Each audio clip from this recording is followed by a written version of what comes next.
This was a spectacular show. North Korea revealed one of its most secret sites to the world, then took it to pieces. Sky News was the only UK broadcaster present at the demolition. Blast! But what you see in North Korea isn't always what you get. Up close with the regime, we played a cat and mouse game, a struggle between what we wanted to film and what they wanted to show. Don't take pictures here. No. The dismantling of the test site at Punggye-ri is evidence, North Korea proclaims, of its peace-loving ways, proof of its sincerity. The explosion today proved very successful. What happened at Punggye-ri then is about what denuclearization really means, and about what happens next.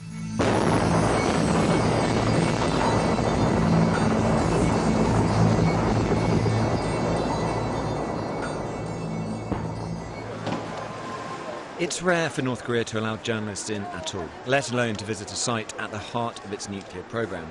How do you feel about going to North Korea? From the beginning, our trip was an exercise in media management. At Beijing airport, foreign journalists were waiting to film us. Then we were in the hands of the North Koreans.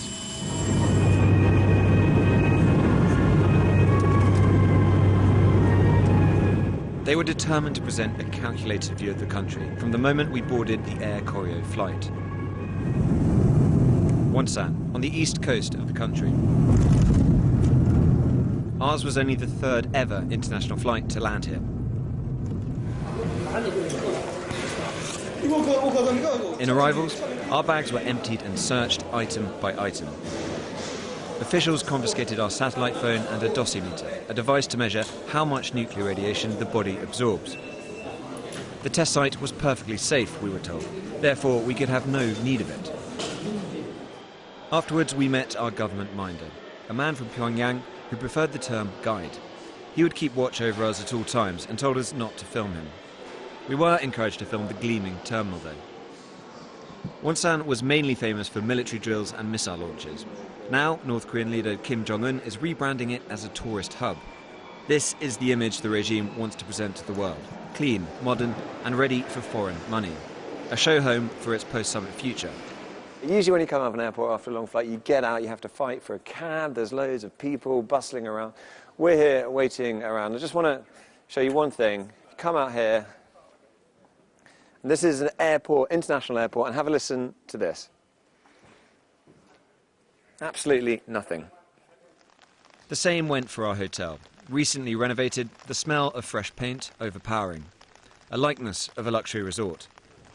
We explored the rest of the development, or we tried to. Okay, you have to wait there, don't take pictures. Afterwards, we were threatened with expulsion for filming on the beach. There was little else to do while we waited a day and a half for a cancelled train ride. Suddenly, though, we were given an hour to pack our kit and board a bus for the train. We drove through Wonsan, our only brief glimpse of normal life in North Korea. Even as we were kept under close watch on the bumpy, mainly empty roads, we didn't see another car. Army barracks for soldiers conscripted to build the new tourist hotspot. Children on their way home from school, people from work. We stared out and they stared back. Our bus drove right onto the platform of the sealed-off train station. We were told not to film and ordered hastily on board. The carriages of our train were staffed by soldiers of the Korean People's Army. Ahead, a 400-kilometre journey through the night into the mountains. We've just had a couple of horns. Now it looks like we're off. 11 hours to Punggye-ri. All the window blinds were pulled shut. We were ordered not to open them.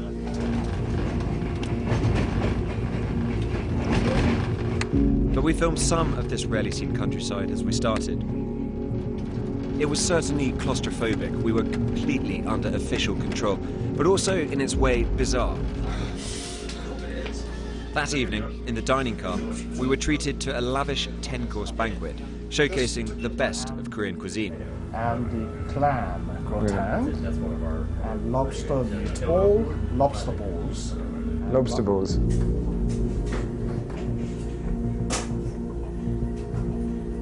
Early next morning, we awoke to find all the window blinds had been opened.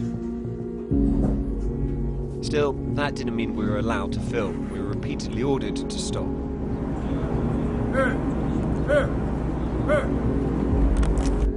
We've just arrived here at Punggye-ri, the station, 11-hour journey. We're getting our briefing now, and then we're going to head into the mountains.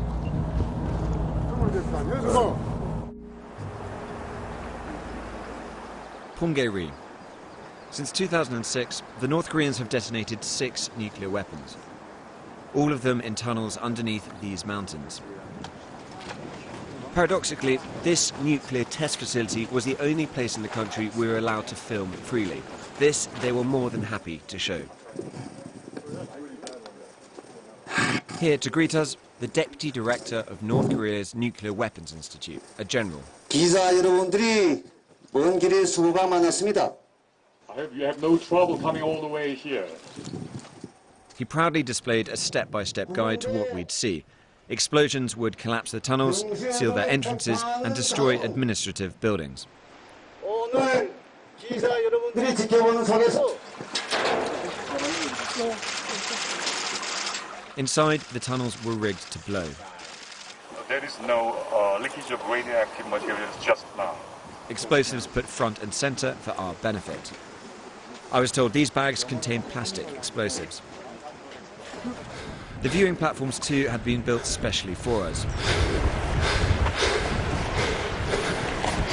They were a long trek up the mountainside.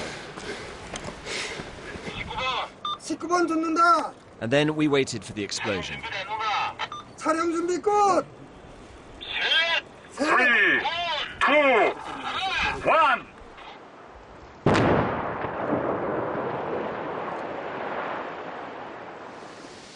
In total, we saw the entrances to 3 tunnels collapse.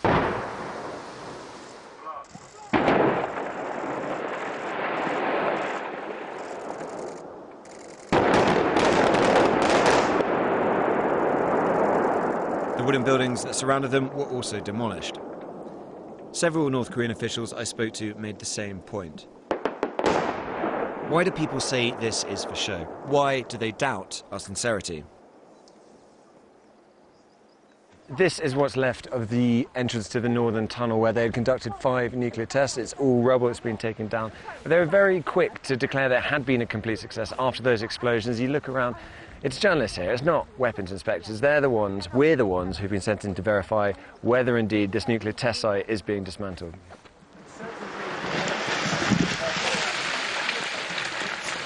As rocks still tumbled down the mountains, the general took the stage, declaring the site closed. The dismantling had been transparent, he said. I tried to find out more. Excuse me? North Korean colonels like this one aren't used to taking questions. Your deputy director talked about transparency. How can we verify that the tunnels inside have also been shut?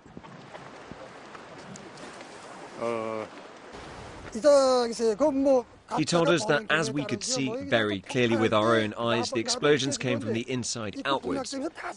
That means we placed explosives inside the tunnel and exploded them at the same time. And will there be other people who can go and check after us? Well, I'm not expert. But really, it was impossible to find the truth out here. In no other place in the world does the regime control information so tightly.